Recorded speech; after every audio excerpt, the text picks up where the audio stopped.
Coming up on Man Enough. So we start to see why communication is so vital to sex. Where if we could just look at one another and say, you know what, you're really quiet. Why are you so quiet? Mm-hmm. And if, and I'm not blaming men for this, right? This is very much conditioning. And instead of going nothing, if they would just look and say, you know what, I just had a really bad day. I'm sorry. Nothing to do with you. Maybe that right there would stop the Ben, we don't building. know how. We have been conditioned to not let anything out oftentimes. Being man enough, what does that mean? It's really manly to mess up, admit you're wrong, and then grow. I couldn't accept that I was evil. So maybe I'm broken, but those broken things could be corrected. Intimacy between a father and a son is me just wanting to put my head in your lap. I love you, son. You haven't called me benevolent sexist, but my experience is women are better. Even if it's a positive, it's still not equality. I don't blame men for that. I just blame the system. This Is Man enough. Hello and welcome to Man Enough. And guess who forgot how to wear her headphones? Liz Plank. Have you ever done a podcast before? So tired. It's 7 p.m. in New York, which is Hi. no excuse. No. Welcome back. I'm in a silly, goofy mood. you guys just go ahead. Okay. Really? I'm distracted by the big What bottle. What is Jamey doing? Well, you have this big water bottle here, and clearly we need big things on the table, so I'm just trying Where's to keep up my with big you. thing? Okay. Wow. I have reached the part of the water bottle that says 6 p.m. And guess what? Oh, there's times It's on not 6 p.m. It's only 3:50, so I'm ahead of schedule. Wow. Cool. And I'm really proud of myself. I'll just keep this here, and I'll just... What does your bottle say? For our audio listeners, Jamie's just putting, That's how you speak. Jamie's just putting random things on the table. It's okay. I'm just, you know what? Your water bottle feels about as heavy as this. I'm just compensating. That's all I'm doing. If Liz. if you're compensating with a big bottle, I feel like that's the best compensation Wow. in history, right? Because Yeah. it's like you didn't get like a $40 okay. million Ferrari. You could No. just get a big bottle.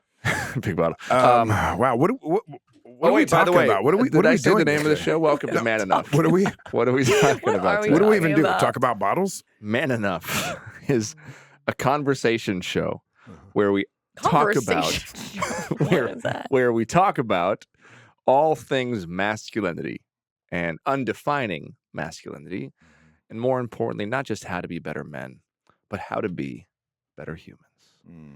And what are we doing here today? And on the show, we have guests that come on the show because do. that's what happens sometimes on podcasts. And sometimes you And- have people that are viral that come on the show. Yeah. People that have Not viral like with a disease or COVID or something, but like but like We COVID Instagram, test. TikTok, Got it. millions of viewers type of Yes. stuff. Sometimes we have those kind of people on.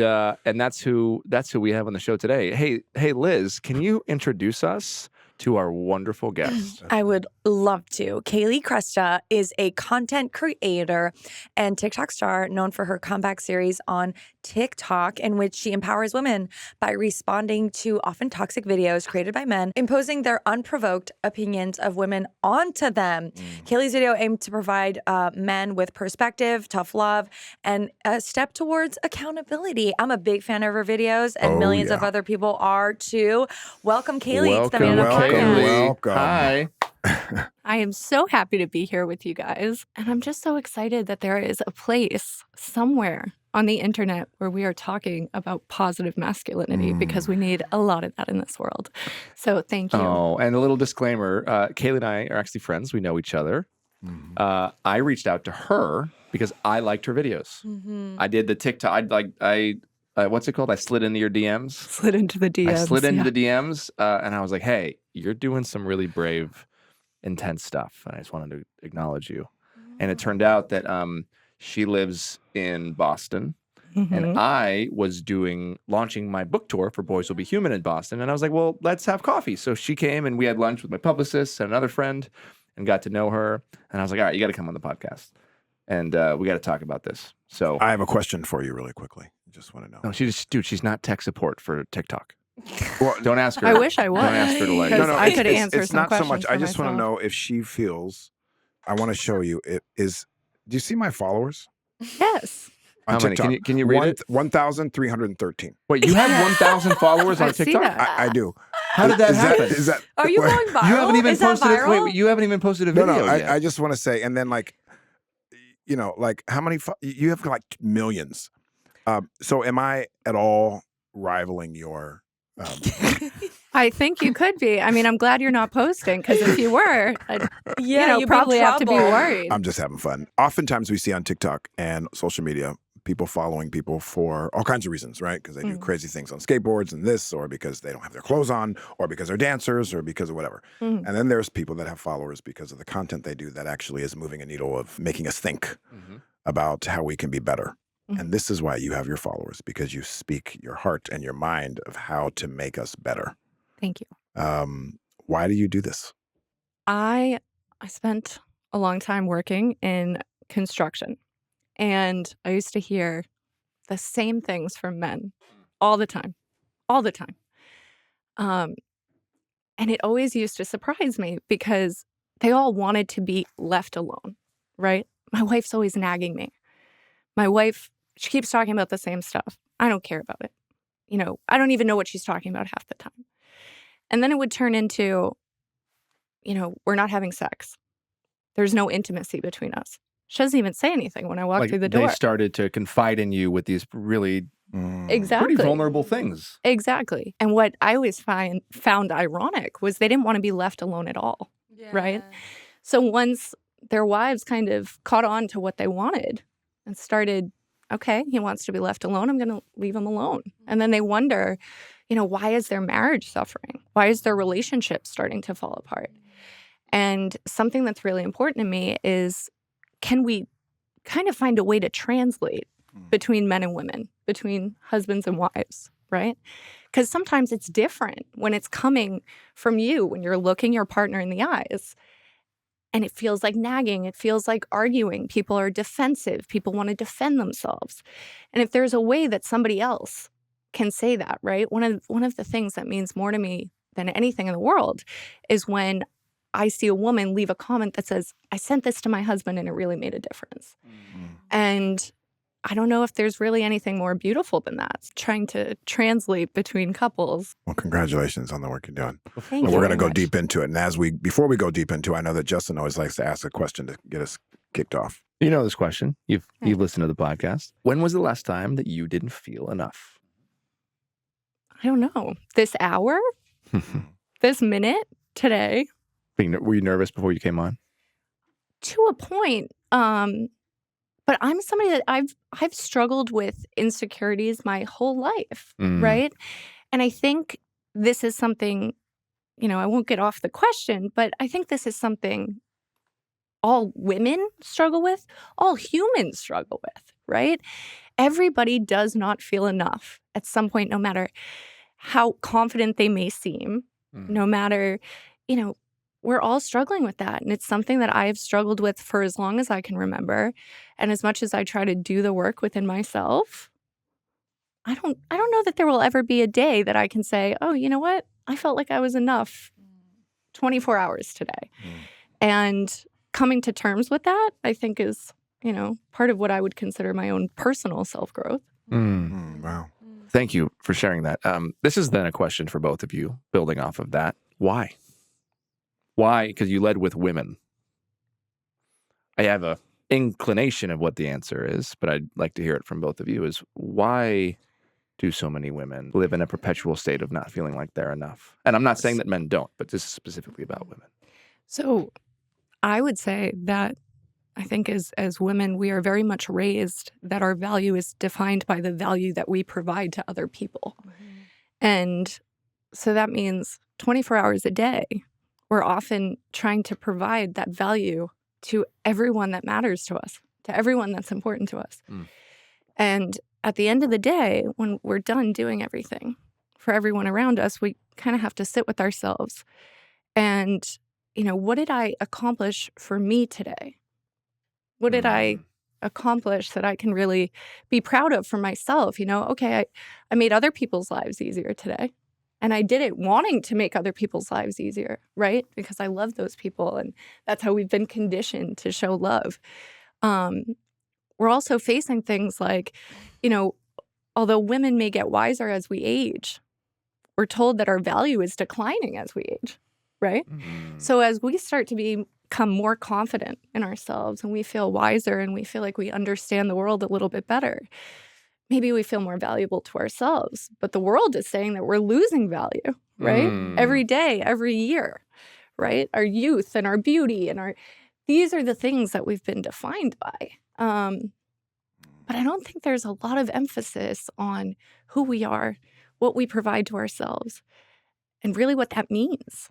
I mean, echoing everything that you said times a million, there's an entire industry that is based off of women's insecurities, and it's called the diet industry. There's not just one, right? It's the diet industry, the beauty industry. We grew up with those messages, like women's magazines and teenage magazines. Like, I remember doing this test. I think it was like, how annoying are you or something, or like how to get boys to like you, or I don't even know what it was. And I remember it specifically said, like, don't be too loud, don't talk too much. And I remember I was a loud kid. Like, I'm still a loud. No. I know, it's shocking. So I remember, again, just trying to consciously make myself smaller in order to fit. But then you realize that no matter what you do, you lose, right? Like being a slut is the best thing you can be and the worst thing you can be, right? You, through your sexuality and your appearance, if you fit into a very narrow definition, that's how you'll get validation, but then that's also what they'll use against you. And I even see it now, how I've internalized it against other women. And even against the woman that I love the most in the world, which is my own mother, and just how high my expectations are of her, and how I'll start crying, but like how little society has given her, and actually how much society has taken from her, and takes from women and takes from mothers, and then also turns around and says, hey, you didn't do this right, you didn't do that right. And so a lot of the healing work that I know Justin's doing, I know a lot of people are doing here at this table, and a lot of people who are listening to us, I've also realized how much of it is it's internalized misogyny, right? To expect so much from the women in your life, when they're just given so little. And I want to, because everything that you just said, I mean, I could cry because it's so powerful, right? And when you hear, I think it's also something that's very powerful about social media, right? We hear people say things that all of a sudden, really make us feel heard and make us feel seen and realize that we're not alone in this world in certain things. But, just in terms of dating, right? We hear this a lot. Men and women go on a date. The man is saying, do I like her? The woman is saying, I hope he likes me. Yeah, right? Liz, you've said that on this show. Yeah. We're And- like so simpatico. And so, because it's just, so we're constantly, are we liked? Are we liked at the table that we're sitting at? I mean, think about how many women spend so much time when they walk out of a room wondering what people are saying about them. Yeah. And where do we take responsibility for that? Because that's where 100%. I'm at now, where, and in your TikToks, you say insecure men seek insecure women. And actually, I was laughing because I was like, I feel indicted by that. Like I actually feel like I've dated a certain amount of insecure men, and I've started to again, instead of just turn it against them, I'm like, wait, what am I attracting, right? And so I'm kind of curious, and maybe this is also just a question for all of us. Sort of, where do we also take responsibility for stopping these gender stereotypes and being like, okay, I'm gonna, not care what people think. It's hard when it's ingrained, but Right. It's also on women to unlearn those things. Oh, I totally agree. And, I think to a certain extent, there are so many women, and we hear this, right? We hear women say, I don't know why do I keep attracting these men, right? And when we look back at our dating history, a lot of times we find that we dated the same man with a different head. Yeah. Right? They were all almost identical. Just because something feels familiar doesn't mean that it's right? We think of, okay, this feels familiar. It feels safe. But sometimes familiar isn't safe, right? Yeah. Especially when we come from toxic upbringings or environments for whatever reason, sometimes we really need to avoid familiar. But it's not until Yeah. we've kind of taken a step back and said, let me heal from this. And what was I drawn to? Do you mind sharing? And I mean, I've read a bit about you and who you are, and I think some of it is public, like just your upbringing. Yes. I don't know. Are you public about some of this, just in terms of what you may have been exposed to, some of that toxic behavior that maybe then shaped you? You've actually been in Absolutely. danger before, like so you haven't divulged a lot of information about your personal life, right? Right. So in some sense, can you share whatever is appropriate to give us some context? And specifically, I'm asking just as a man, so I can hear from a woman and what your experience is that I can glean from. Absolutely. So it's funny because one of the things that always frustrates me is people think that I hate men, right? And I get this a lot. I've never said I hate men. I would never say I hate men. I love men. Actually, most of the people I love most in this world are men, right? And the biggest monster in my world was a woman. And so my mother struggled horribly with alcoholism. And so her best friend that she worked with at the time, she honestly made my father hire as his secretary.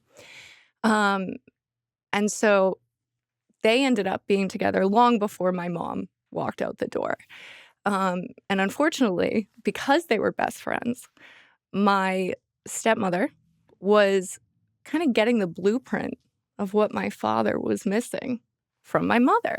Right? What were the biggest issues in their marriage? Oh, yikes. What was she not fulfilling? And I'm using that very lightly, right? Because that's a whole other conversation. And I'm not going to say that I necessarily believe she wasn't fulfilling that, but what did he feel he was lacking in his relationship? And so my mother left the day after Christmas morning at 10 a.m. And my stepmother and her two sons moved in at 1. Oh, God. So in 3 hours. At that point, she wasn't your stepmother, obviously. She was not my stepmother She yet, moved in correct. with her It children. was like a mistress at that point. Exactly. And, I can remember, because actually I always slept with my mother because she struggled so bad with alcoholism. How old were you? I was 10. And You're I had Cinderella. Cinderella, yes. You're the real life Cinderella. There was definitely a Cinderella element to this for sure. And but I had never slept alone at 10 years old because I would, was my mom okay? Was she gonna, That's whole so range hard. of things. That's so hard. And so I remember asking my dad to sit with me, and my stepmother right away saying, "Oh no, that's inappropriate. That's not right. You can't sit with her." And so right away, this jealousy began. And I feel very passionate about this for obvious reasons, that we have different love for our children than we do for our partners, than we do for friends, than we do for other family members. And right away, there became a very strong divide between me and my father. So I started looking for that male validation in places that I probably should have, right? Men that were much older than me. We're looking back at it today. I can definitely identify some problems here, but looking for safety. And I do believe that children get in some of the most trouble they get in when they're chasing love, right? When they don't want to be home and they're chasing love. And so I very much came to understand love as something that it should never be, right? Things like possessiveness and intensity and toxicity, right? That arguments, because here's something that, is kind of crucial to this story. As soon as my father adopted her children within 1 year, and as soon as that happened, the mask came off, right? And they had a miserable marriage, constantly arguing. And my father, I always say his sense of obligation was stronger than his sense of self-preservation, right? Part of why I have such a problem with toxic masculinity is because it absolutely does hurt men, right? They believe they have to be the provider. he, as many times as people would look and say, Mike, what are you doing? Why are you staying with her? He couldn't give up on his obligations. It was easier for him to be miserable and pretend like everything was perfect. And so I really came to understand love as, oh yeah, if you're arguing all the time, if you're fighting all the time, I guess that's normal, right? If people aren't talking to one another. So, that was a very long No, it answer wasn't to your long at all. question. My Thank you. goodness. Thank you so It's much such- for saying. Thank you. Thanks. Do you feel that because you witnessed, the relationship with your mothers or stepmother and your real mother, obviously that's very loaded, I imagine. Mhm. And then also you had a father who you loved, Mhm. who was also demonstrating to you at a young age what a man might be. Right. Right? Which now you're forming your opinion of men based on your father's behavior, which Mhm. obviously he was having an affair with close friendships and then choosing her maybe over you at that time, and then you now trying to get his attention and looking elsewhere for it Mhm. in places, as you had said, you shouldn't have been. So this must have been huge in how you see men and how then you went through your teenage years and your young adult life. And then maybe, I don't know, are you in a relationship now? Do you have a partner? Yeah, so the internet doesn't know this, but yes, for the past 11 years. So I always laugh. One of the most common comments I get is that I'm going to die alone with my cats. And I usually lay on his chest while I read the hate comments. But anyways, back to, not to interrupt, but yeah, so that's a story for another day. So yes, you have a partner. Yes. Right. And so how did that, when in choosing him, how did you get to that point? Choosing a man that was different than the men that you sought before or that was modeled to you before? So it's funny because as much as today, my father is one of the best men I know. And I see him really struggle with this, right? I struggle with what he's done in the past, and he's going through a brutal divorce right now. And I think he very much feels as though it's karma. And I really watch him struggle with that, behind the eyes sometimes. I always kind of joke because my partner, Ryan, is the complete opposite of any man I had ever been with in the past, right down to physically, right? I had never dated a blonde man. He's blonde hair, blue eyed. But we have a reverse gender role relationship, right? I work, he's a stay-at-home parent. And he's a combat veteran. He's if you looked at him, you would think he's this big masculine man, and he can be, but he's my marshmallow, right? At the end of the day. But when I had to look inward and really back to the same man with different heads phenomenon, what was I attracting? What was I going after? And one thing that I know I've really struggled with in my life, and I know a lot of women can relate to, is trying to fix people, right? I think so many women get into relationships and we want to save somebody. And we look and we fall in love with a man's potential, right? We don't necessarily look at who he is in that moment. And Ryan was the first man that I didn't mean to just look right at you, Liz, but I kind of did. Yeah. Never done that. Never. Sorry. And that's the thing. We can all relate to this, right? Thousands of women right now, wherever they are in just their nodding. cars, they're Yeah. just like, yep, Yeah. that's me. Yep. Yeah. How did you stop doing that? How did you do the shift for women and just people who are listening right now who are stuck in that cycle? Asking for a friend. I really had to just really taking a step back and saying, what do all of these men have in common? You know what I mean? As you said before, taking responsibility for what was I seeking? Yeah. Right. And why was I looking at somebody and saying, I really have a problem with this, but hopefully it gets better as he ages. Why? Why was I doing that? And taking some time to just be alone. And then when I met Ryan, saying, this is the first person that I just love. And And it's funny, I always say, once you really fall in love with somebody, every time you said love before, it doesn't quite feel as powerful and dynamic as it once did. And it's all the little things. Like, I'm always cold, he's always hot. So every night, 3 hours before we get into bed, he turns my heated blanket on. Those are the silly, people think that women want these grand gestures. No, we want the small gestures Thoughtfulness. that exactly. Just I don't want to ask you to think about me. Oh I my just gosh. want a reminder sometimes. I that got you do. I gave my wife a cup of coffee the other day. Just nowhere. I just was like by the machine. Turned it on, put her half calf, half not calf. Started to mix it, and I could see her over there behind me, just standing there, but I wasn't really looking. I could just see her. And then I finished making it, and by the time I looked over her, she was in tears. This is just like 3 or 4 days ago. I was like, what's happening? She was like, you made me coffee for no reason. Just a small thing. No, It but wasn't it's like true. some big thing. I just, for no reason, made her coffee, and that meant something to her. What's interesting is once I learned that early on with my wife, it became this thing where and I'm sure you feel this way, but there's so much joy for the partner in the heated blanket. There's so much joy for me when I know intuitively, after being with my wife for almost 11 years now, that I know she needs something.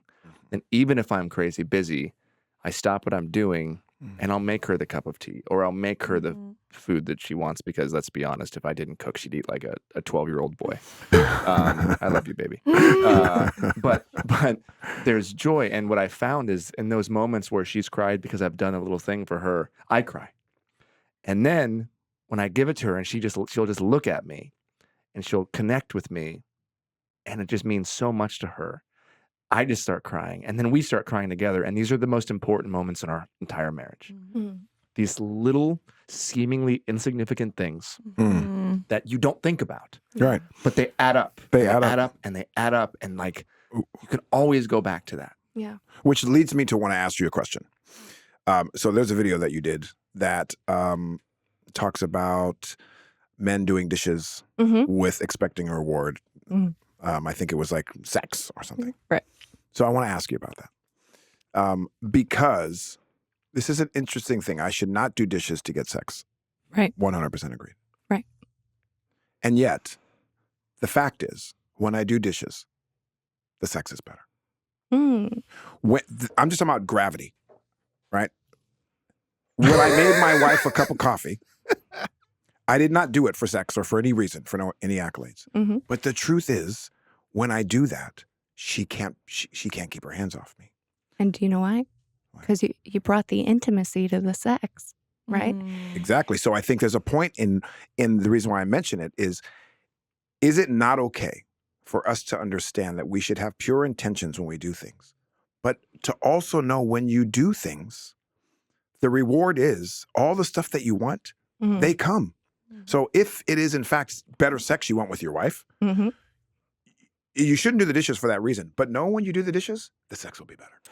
So you just Well, I put learned this in from a Liz, by the way. I'm perfect- talking later. a perfect. Well, if you didn't believe that doing the dishes was women's work, then why would you expect to be rewarded for it, right? If you're doing dishes just as a partner, take the gender off the table. Just there's dirty dishes. And so I'm going to do the dishes as a partner. Absolutely. Your wife can't keep her hands off of you because you acted like a partner. And for women, intimacy doesn't start when you get on the bed, doesn't start when you're taking your pants off. It started that morning, right? It started the night before when men want to talk about body count. And they say, well, Jamie it's doesn't know what that different. means. Oh, okay. Yeah, So body speak- count. How speaking many TikTok. sexual partners you've had? I'm sorry. You That's gotta, what body count remind is? me not to do that. So it's body count is how many sexual partners Only one. you've had. Only one. Right. Well, thank you for Well, she wasn't asking you, Jamie. Oh. She wasn't asking you. Obviously, I've But been it married definitely adds a 3 nuance times, to so the it's clearly not only conversation. one. So, the argument is always, well, when we say, okay, so why do you judge a woman for multiple sexual partners, Right. but you don't judge men? Correct. And usually the answer that we'll hear is, well, because women can't detach emotion from sex, right? They can't just have casual sex. So you can recognize that women tend to tie emotion into sex, but yet you don't understand why your wife doesn't want to have sex with you when you're not providing her with any emotional support. Mic drop. You know, we say that again. Can you just say that one more time? Because that was great. So you know that women attach an emotional connection to sex, right? That's why we say, oh, it's different when they have multiple sexual partners. And yet you don't understand why your wife doesn't want to have sex with you when you're not providing her with any emotional support. That's brilliant. Mm-hmm. And so we can understand these things when we want to understand them, when they benefit us. Yes. When we're using them as a talking point in a Mhm. conversation, but we can't when we're looking at our partner and saying, you know what? I want to feel closer to you. I hear men say all the time, well, listen, sex is how I feel emotionally connected to my wife, Yeah. right? I would sit here That's and truth. I would... There's truth in that. There absolutely is. And I would dissect it a little bit to the conditioning that men have had. But if we're just having a, quick conversation, by all means, men do, right? There is a physical element to intimacy and to love. And I think a lot of men do feel more appreciated and they do feel love through sex. This There's is where it nothing gets wrong with that. so right? tricky because, as you just said, women want to feel emotionally connected first Mm-hmm. and then have sex. So many boys and young men have not learned how to be emotionally open. Mm-hmm. And oftentimes you will find them be emotionally open after they've had sex or in the intimacy. So you have sex. And I learned in my first marriage, by the way, and I'm not saying this is right, but there was a minute where we were in this dynamic. She didn't feel connected. She didn't want to be intimate. Mm-hmm.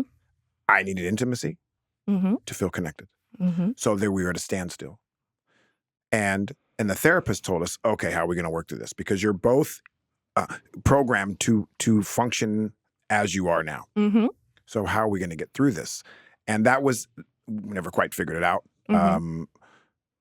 Obviously, I'm married for You the were third time. you were also 21. I was 18 when I got married, divorced at 22. How then do we bridge that? By honoring women and also honoring men where they are at the moment. So, and here's what's really sad for me, right? Because what are we hearing as we're talking about this? Everybody wants the same thing, Yep. right? Everybody wants to feel emotionally connected. We have men that want to feel emotionally connected. We have women that want to feel emotionally connected. And that, to me, is the saddest part about it all, right? We all want the same thing. Toxic masculinity hurts us all. Misogyny hurts us all, right? But we're constantly against each other. And I think what's hard is that as resentment, I always say resentment is the only thing that never dies. You don't have to work at it and it never dies. Love, got to work at it and it can die, right? And I think as resentment starts to grow in a relationship and people feel as though their needs are not being met, intimacy dies, right? And how do you get back to it? Knowing... Yeah, because men oftentimes will feel like they're being punished, Absolutely. right? So it's like the act of withholding sex for them, for many men, is a punishment. And then the farther away you get, the bridge just kind of gets shattered, and you can't walk across it anymore. And then And then the focus is she doesn't want to have sex with me instead of why doesn't she want to have sex with me? Yes. Because That's true. I think it's a little bit the reverse where, well, I agree with you, but I also think that we over-index how much women need emotion and over-index how much men need sex. And I actually think men are emotionally deprived and women are sexually deprived. Like women's sexual needs aren't being met in a lot of straight relationships. We know that just on the data about orgasms. And so we know that there's something that's not being met. And I think a lot of men want to emotionally connect. Like to me, the example of the guy that expects a sexual reward for doing the dishes is actually so derogatory to men because it implies that she doesn't want to have sex with you and you have to do something so that she will. Right. Whereas it's like, no, like she's your wife or she's your partner. That's almost emasculation. Well, it's If you think about it, but it's like self emasculation. emasculation. Well, Yeah. even though I don't believe it exists. But it's like, oh wow, I'm not worthy enough, so I have to Yeah. do this act. Yeah, why don't you and it starts like, wait, why don't forget about her. Like, why don't you think that you're worthy enough? Like, why doesn't she want to sexually connect with you? Or why isn't she sexually connecting with you? And what's going on there, right? And there could be a million things there. There could be that you're not satisfying her, right? And that can be something that men feel very embarrassed about or shamed by other men and in our society about. But there's a conversation that needs to be had. And again, that intimacy will be so much more possible if you're able to talk to each other about these things. So nuanced and layered too. Yeah. Especially because where do most men learn about sex? Porn. Porn. Or some version of it. Yeah. Or some version of it at very early ages, 10, 11, 12, 13 years old. I have watched a lot of porn in my life. Maybe there are scenes that start with like intimacy and doing the dishes and things, but I'm sure I fast forwarded through them if they haven't. But that's not real. If we're learning about sex from porn, we're definitely not learning how to please women. That's for sure. And which means we're already insecure because we are comparing ourselves to whatever we're seeing. So I'm imagining there is no space for the fragile male ego to hear that they're not being pleased. So, and women are very intuitive. You pick up on that. Oh, well, how do I tell him he's gonna, So it's so ironic that the bigger, stronger, more alpha the guy tends to be, the more fragile the ego is. Also, as you said this really well earlier, how women are conditioned to take care of everybody around them. And that couldn't be more true than when a woman becomes a wife and a mother. And so then on top of that, you have men not being able to have intimate friendships or relationships, right? We've talked on this podcast about face-to-face and side-to-side friendships, right? Men have side-to-side, women have face-to-face. Men don't have anybody to share their things with, so then the woman becomes the therapist. There's nothing that's less sexy than when you are the therapist to your man. And in addition, having to take care of him, having to take care of your children, mom and to then him. expected at the end of the day to just have some kind of sex drive. So I think that's another important thing to layer onto this conversation is just this expectation of like, for those women who do stay at home, or even women who do go to work and who work 9-to-5 jobs, then generally are expected to go and do the dishes and then do the laundry, in addition to oftentimes preparing the food. So, and then they're supposed to have sex with us. So I think it's just a reframing of the entire conversation so that men can have some empathy and sensitivity and understand that it's not just this one thing. It's a lot of things. Right. And I think there's also kind of a nuance on what you said about, being your wife's therapist, because I will say, I think Wife being the husband's therapist. wife being the husband, I said that wrong. I just Wife want to being make sure. Yes, thank you.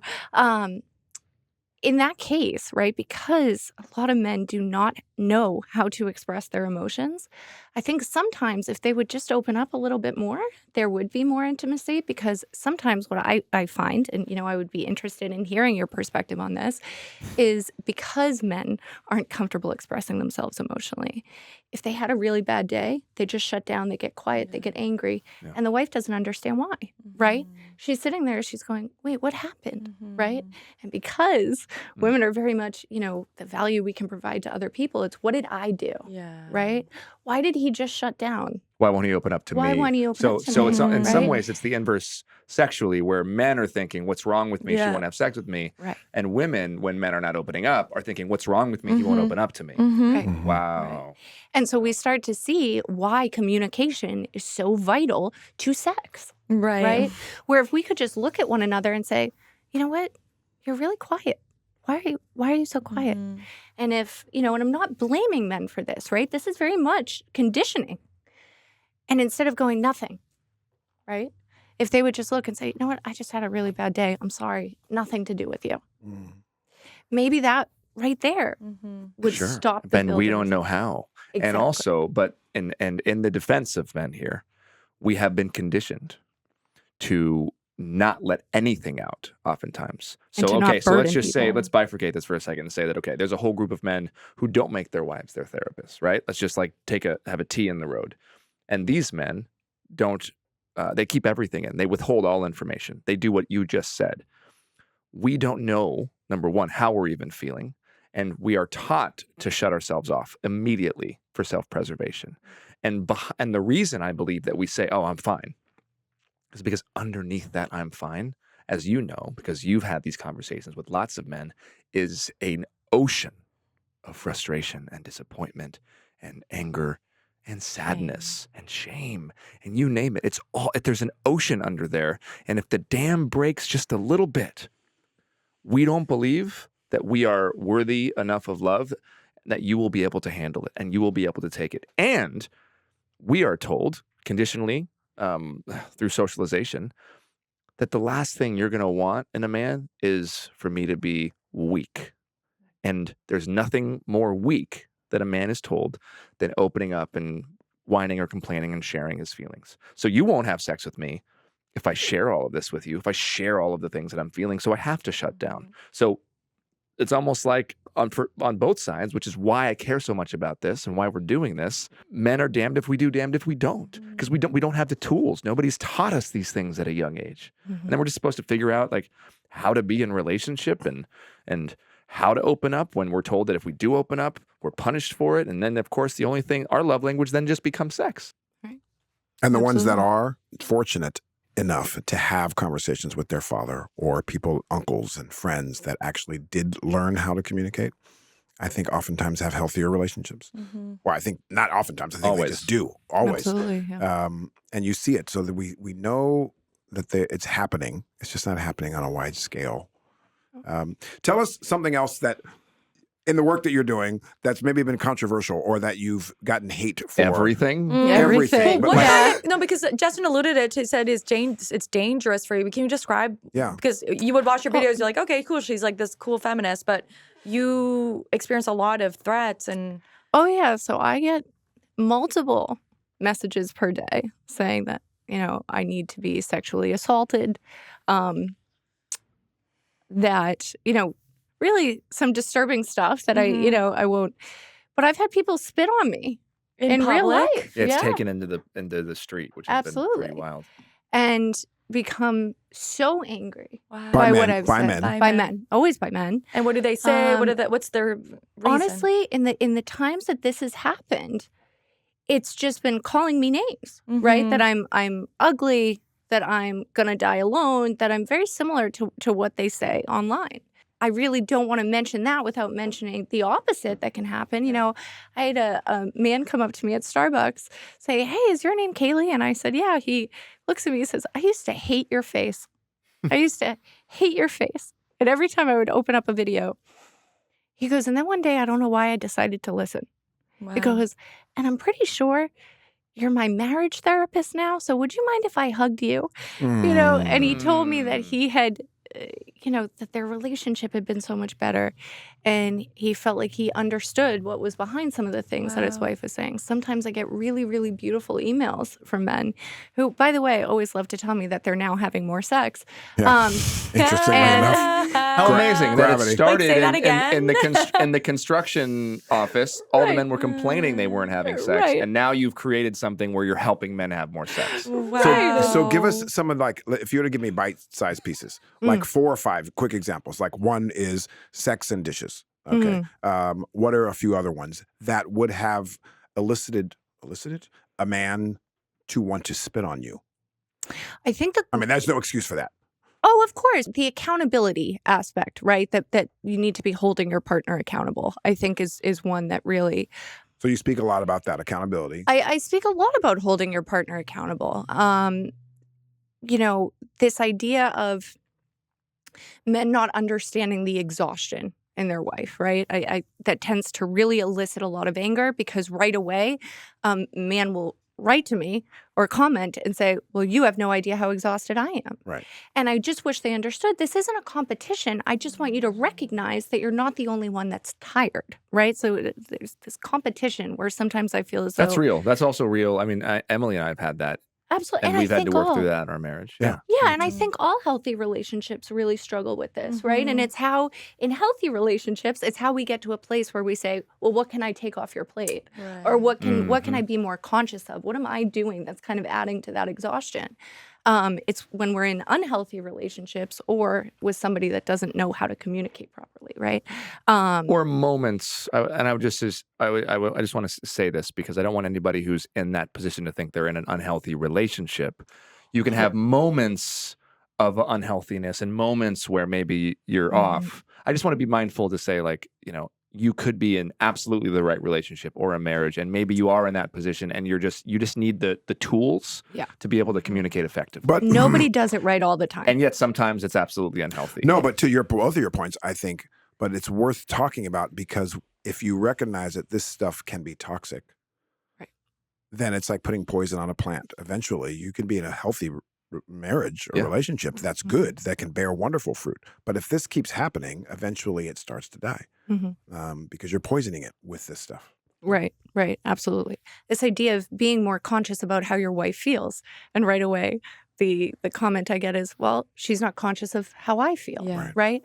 And I always, this is something that I really had to come to terms with as I started to get into content creation, is there are certain people that it doesn't matter what I say, right? I've never said the word all men, and yet people will argue with me as if I have, right? I didn't say some men, I didn't say all men, and yet somehow you chose to argue the one that would make you angriest, right? So that always kind of amazes me. And to a certain point, I have to choose my words carefully, and I have to be conscious of them, but I will never be able to control the way that other people perceive them, right? I just have to be conscious and choose my words carefully, and that's my responsibility. Another thing that tends to really make people angry is when I say that being a stay-at-home mother is a job, because right away, and this really frustrates me in the sense that it makes me job. Exactly, and this is something that I get really upset about, because men bring everything to money sometimes, not all men. And again, it's not necessarily their fault, right? We have told men that they are providers first and foremost, and that is what they are most importantly above a human being. And so right away it comes to money. Oh, okay. Well, that's a job. Then she doesn't need to spend my paycheck. And that's, so I try and sit here sometimes and I resist the urge, but sometimes I want to say back, give my sympathies to your wife. Because if that's what you're saying to me, what do you say to your wife? And those are the same men that are not having sex. Exactly. For I wouldn't want to have sex with For them. sure. Exactly. Or they are, and it's not healthy. Yeah. What her videos also do is, because TikTok has this ability to stitch or to duet, to do these various things, she'll get, her followers will tag her in these videos where these men, oftentimes with mics just like this, will be saying something that probably would be best just left in the back somewhere of your psyche and not out loud. You'll have people saying sensational things just to get followers and to attract men and that are in this very strange minority of beliefs. And she will then take that video and say, this is why this is wrong. What ends up happening, I imagine, though, is that that man feels called out. I assume your followers will probably go and comment or say things, and that is angry because you're at that point publicly, you're not meaning to, but you are humiliating that man for saying this thing or for having this opinion. And I would imagine he feels, quote unquote, emasculated. And it's funny that you bring this up. I'll keep this very short, but I made a video the other day. So it was a woman who said, we are done being men's mothers. And a man who was, I would say middle-aged, right? So he wasn't this young boy like typically. So this guy makes this video and says, good men, good, strong men are not going to accept that kind of attitude. And so I stitched this video. And I make a response. That man proceeded to make 24 videos about me in the next 24 hours. Oh, wow. You fired him up. Oh, yeah. I didn't. What made you so angry? Well, what did you say? Well, so first of all, what I found pretty Spill ironic, the tea, as right? Liz likes to say. Spill the tea. I found it pretty ironic that he was sitting there saying, good, strong, masculine men will not accept that kind of attitude. And so he was shaming this woman for saying what she wouldn't accept. Well, he was saying what he wouldn't accept. Right? So he was making such a big deal about this awful thing that this woman had said. All she said was she didn't want to be somebody's mother. right? And to me, I sit there and say, you wouldn't be so bothered by a woman saying she doesn't want to be your mother unless you wanted to be treated like her child. Oh, Right? shit. Why would that bother you? I felt that. Damn. And so, it did. It made him really angry. That wasn't necessarily the goal. But my biggest concern, and I'll tell you why I started stitching those videos, because one, I worry that the men saying that will get into the mind of either an impressionable young woman or a woman that is struggling horribly with insecurity, right? And that will be the straw that really makes her hate herself. Yeah. Oh. And I also worry that the young boys that see this, these men don't care about young boys. They don't care about men. They give them this place to put their anger, right? And they just allow it to fester and grow. And they make them, here, you need to be angry that you're not getting laid, and it's women's fault. Yeah. It's not just the woman that rejected you, it's every woman. Yeah. And Andrew Tate is a great example of that, right? He is. So, interestingly, I think there's a successful story there of him being deplatformed, but he was really big on TikTok.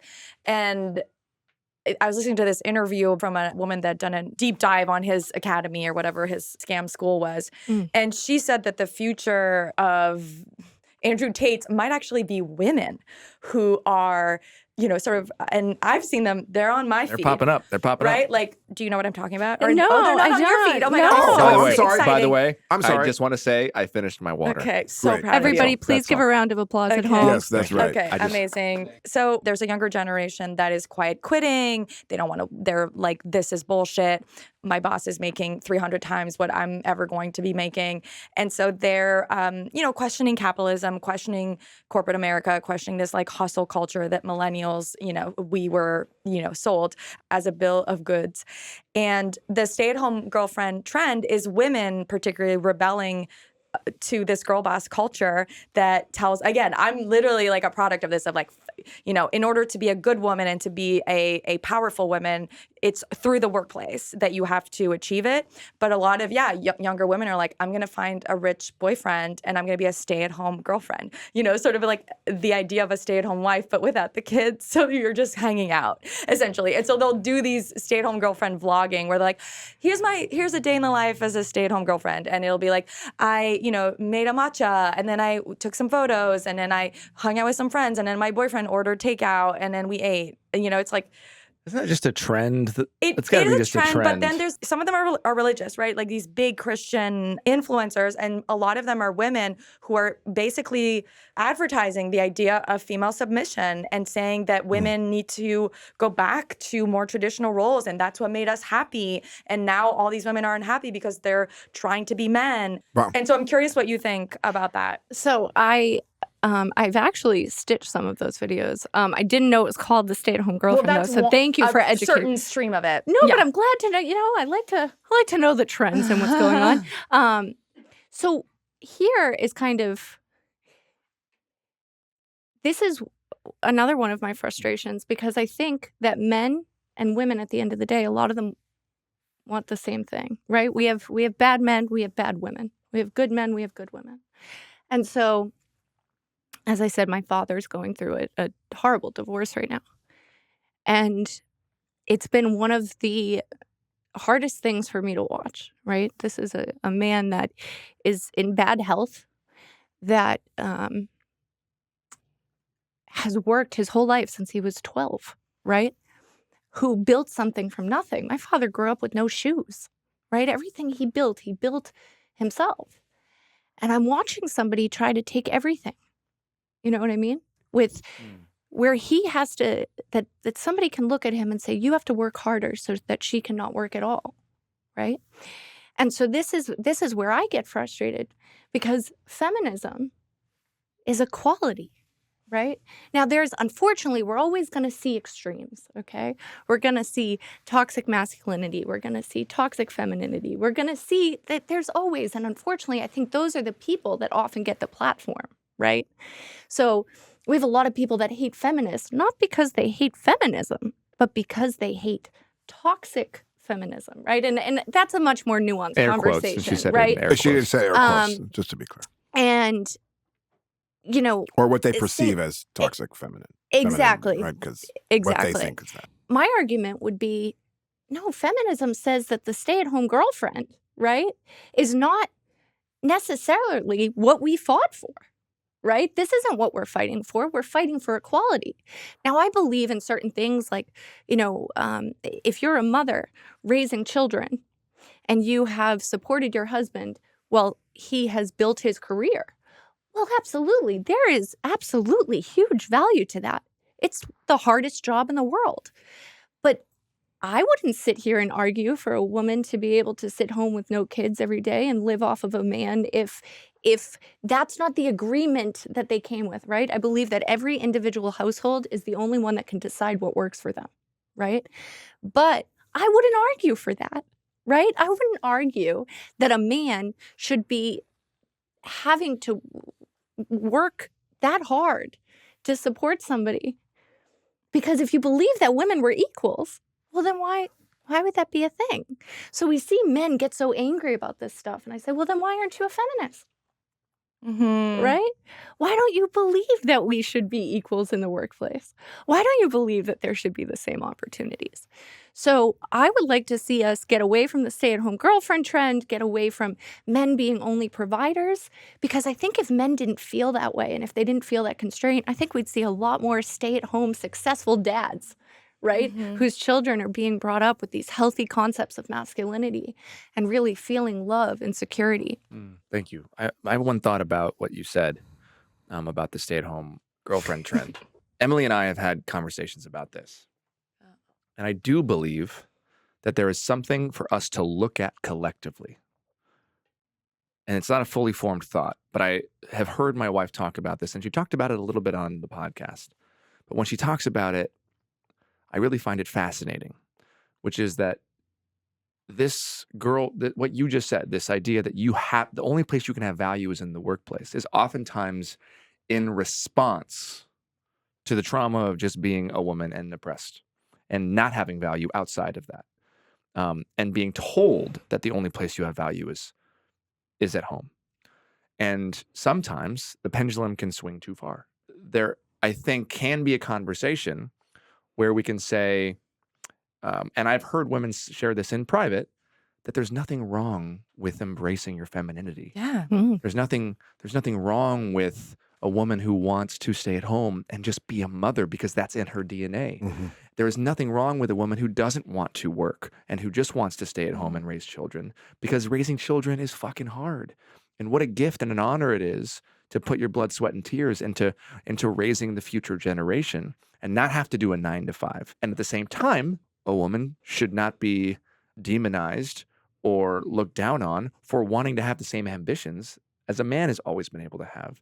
And so I think that we just have to create room in the conversation for women to just also be allowed to be what they feel a woman is. Women should absolutely be allowed to be bosses, and that can look masculine, but that can also look really feminine. Some of the best bosses I've ever seen are women who are quiet and nurturing and empathetic. And I've also met amazing bosses who, like, you'd close your eyes and the way they talk, you'd think they were truck drivers. It doesn't matter. The point is like, this kind of comes down to like this unboxing, this taking the box off of everything and allowing women to be women, allowing men to be men. Well, and I think at the end of the day, feminism is choice, right? Feminism Having choice, is yeah. leaving and absolutely creating space, because I will argue until my last breath that the hardest job in the world is a stay-at-home mother, right? Because it does not stop, right? Not only are you responsible for tiny humans, but there is no clock out. There's no vacation. There's How about no... stay-at-home? And there's also, imagine there's single mothers. Absolutely, And which is a then whole... they have to work and they don't have anyone to help with. Then, oof. My problem always comes in with a choice at the expense of somebody else. Yeah. Right? In our homes, we have to make choices based on what works for our home, what works for our household, right? And not worry about the conditioning. Maybe that's a stay-at-home dad. Maybe that's a stay-at-home mom. Maybe that's 2 working parents. Right? As long as it's not at the expense of somebody else. And that's kind of, you know... And that contract is really important, because I don't believe that contract is often talked about. Like, I think that and I only know this because there have been moments in our marriage where we have gone, oh shit, we just assumed gender roles completely for the last 3 years. And we didn't talk about it. And then we wake up one day and she's got some resentment and I have some resentment and we have to talk about it and we work through it and we're like, oh my God, we feel so much better. And I would say my wife and I are master communicators. There's not that many things I'm a master at. I'm not good at. We are very effective communicators, and it has been a saving grace for us. But I do not believe that's normal. And I think that there are many marriages and relationships where it's almost as if, okay, this is my role and this is his role. Or, oh, I had a job. I just had kids. The man just quietly goes, well, I better figure out how to take a second job or earn more money or do this. And the woman just goes, oh, I guess I have to give up my dreams. But they never talk about it. It's never like a conversation. It just is like this, oh, I guess this is how it is now. And then the resentment, as you said, builds and builds and builds and never dies. And the connection disappears. And I know that over the last 7 years, one of my biggest regrets is how I wish I could have been more of a stay-at-home dad. I wish I could have been up at 3 a.m. more nights and changing the diapers versus knowing I had to wake up at 6. And I could have relieved some of the stress off my wife and the pain that she went through and how alone she felt over the course of those first few years. And at the same time, we both assumed this role because I was having success in my career. She stopped her career and we were both just operating on autopilot because it was so fucking hard to be a parent. We didn't even know we had to talk about it. And we were babies. So the communication, the willingness to say, wait, this wasn't what my plan was. Do I like this? Do I not like this?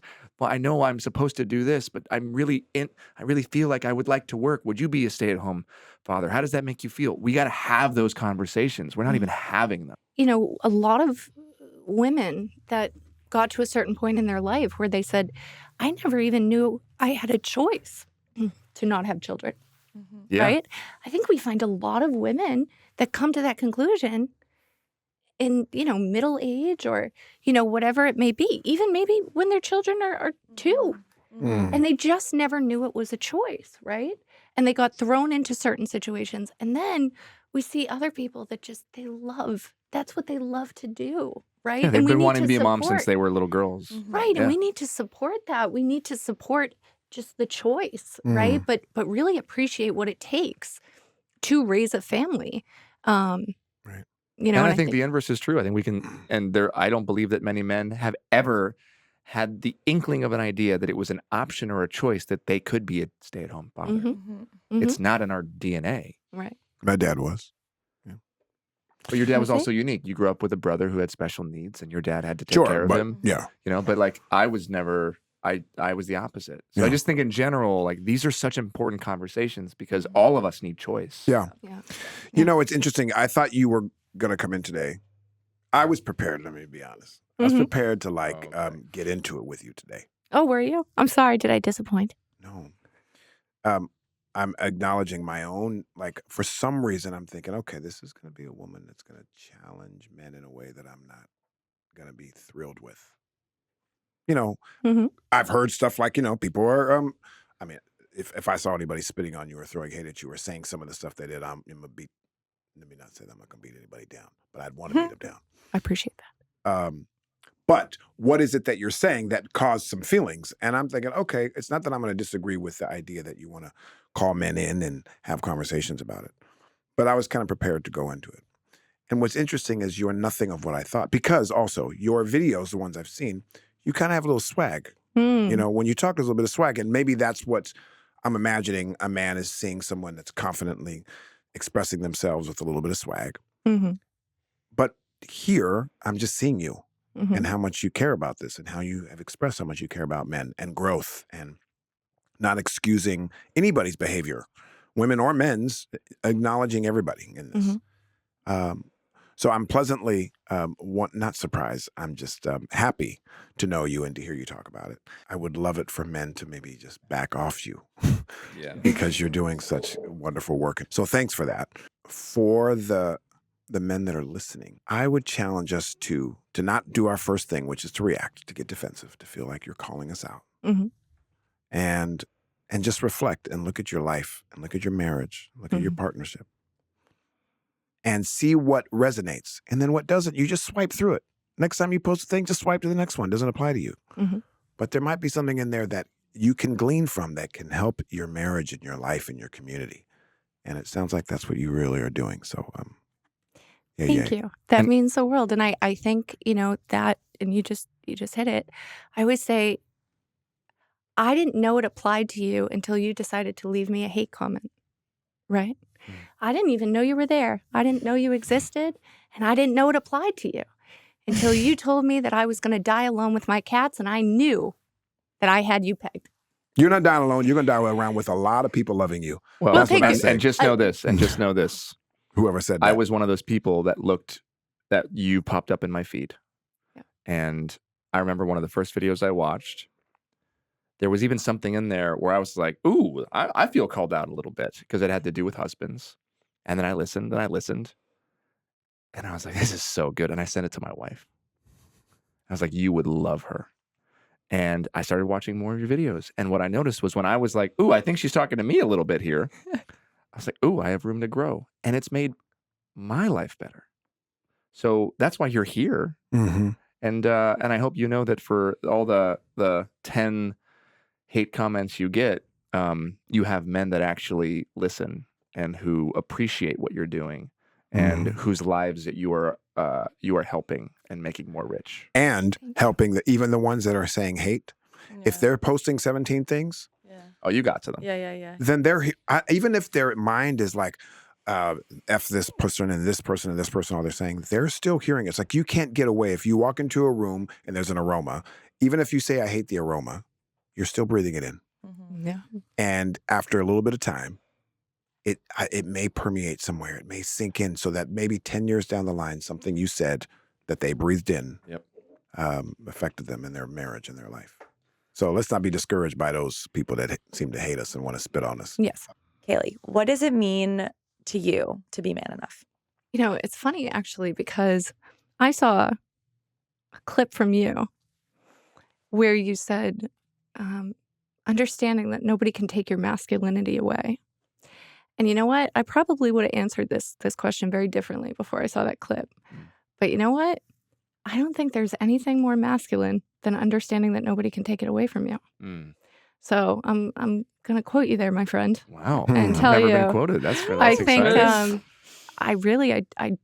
and when I think of the people that I would consider the most masculine men in my world, I think that might be what makes them so masculine is they know nobody can take it away. And I never see them really feel threatened, by it. They never consider that being emasculated is even a possibility. So Beautiful. I'm going to quote you there. Wow. Thank I'm you. honored. Love it. Okay, guys, you can everybody in this studio can laugh now, but I have to pee. And that's because I've drank about 100 ounces of water today. Okay. So thank you all so much for listening. Where do they find us, Liz Plank? manenough.com/podcast. And where do they find you, by the way? Yes. So everywhere, whether it's TikTok, Instagram, YouTube, it's at Caylee Cresta.